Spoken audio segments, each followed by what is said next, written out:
Hey, today's reading is from The Language of Letting Go. This cover just cracks me up. Frodo, he's little, but he's mighty. The Language of Letting Go Journal by Melody Beattie.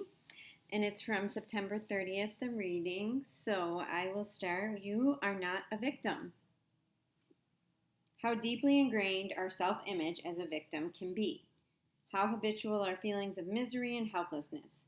Victimization can be like a gray cloak that surrounds us, both attracting that which will victimize us and causing us to generate feelings of victimization. Victimization can be so habitual that we may feel victimized even when good things happen to us. Got a new car? Yes, we sigh, but it doesn't run as well as I expected. And after all, it costs so much. You got such a nice family. Yes, we sigh, but there are problems. I have learned that if we set our mind to it, we have an incredible, almost awesome ability to find misery in any situation, even the most wonderful of circumstances. Shoulders bent, head down, we shuffle through life, taking our blows. Be done with it. Take off the gray cloak of despair, negativity, and victimization. Hurl it. Let it blow away in the wind.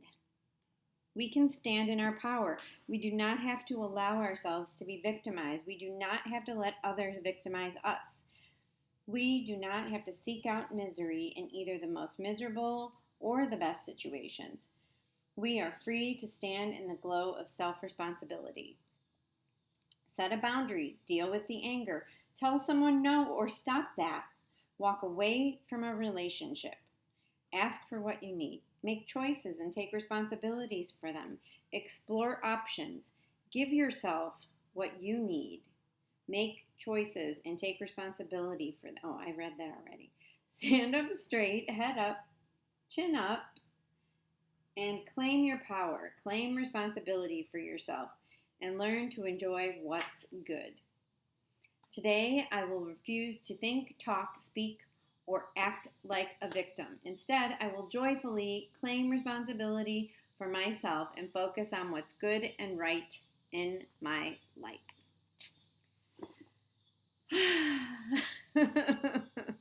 Guilty. I've done it. I've said it. I've made that happen. I feel like I've heard someone say that we can always provide evidence of the negative stuff in our lives. We can always make something to be good or bad. And I used to do that constantly. It was almost like I want to, how can I explain it? It was almost like I felt guilty feeling good. Like I felt that I was so messed up that I should always be a victim. And that is so twisted and unnecessary and self-hurtful. It's hurting yourself. And why do we do that? And I think I think people, me, I can only speak for me. I think my alcoholic behavior can take things to an extreme and that make that behavior be even like more intense. But I don't think that alcoholics or people in recovery or that struggle from addiction are the only ones that do this. I think we all do this. I think we all struggle with being who we are and being proud of who we are. And I think like when I grew up, I was always so worried about being stuck up. I'm not going to be a stuck up person. Meanwhile, I was so obsessed with being shitty that it was just that's not true humility. True humility is being right where you are. True humility is accepting others and yourself for who they are, where they are, when they are, what they are, and accepting each other and accepting the moment. And I was a martyr to the T. 125,000,000%. And I am so grateful that I don't live there. Do I go there? Do I like walk through that neighborhood every once in a while? Of course I do. I would be lying if I said I didn't.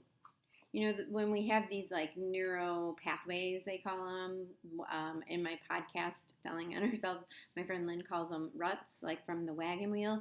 And it's like we can just fall into that groove so easily, whether it's good or bad, right? And do I go there? Yes. Do I live there? No. That used to be my residence. I was a victim. I spoke in victimese. I lived in victimese. I was a victim. And I don't live like that anymore. And I am so grateful. I am so grateful that I've learned that it doesn't serve me or anyone else to make myself small. It's in fact, it's ridiculous and unnecessary.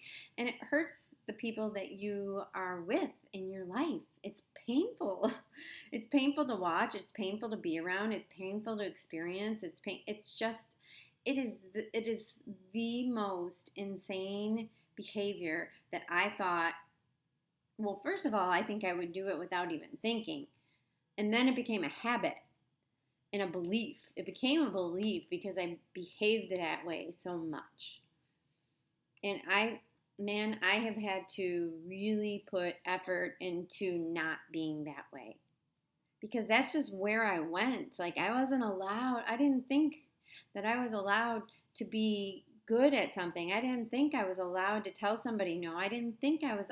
It was so twisted and wrong thinking, but I had to go through it and get into enough pain with that feeling to discover, oh, guess what? I don't have to live like this.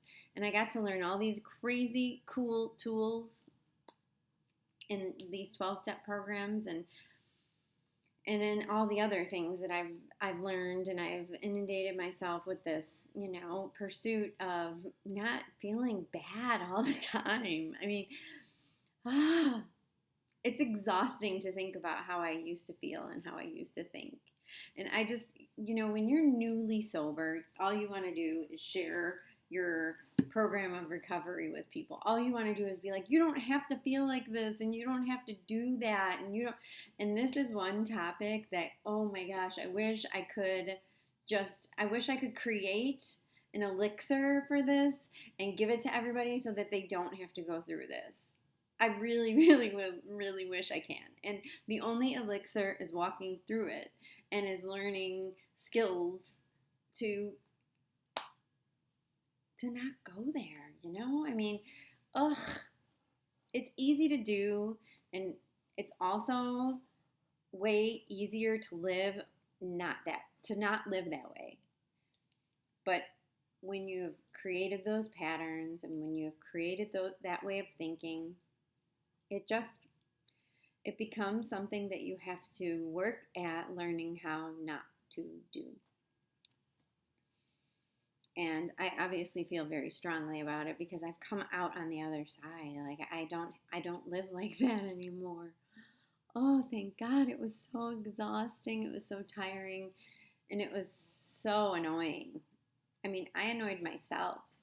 I can't imagine how it was like to be around me especially when I was in the doldrums, But anyways, I'm just super grateful to have this gift and to be able to share it, and for technology and for life and for where I'm at, and you for actually listening to this, because you could be listening to a whole lot of other things, and I'm grateful that you listen.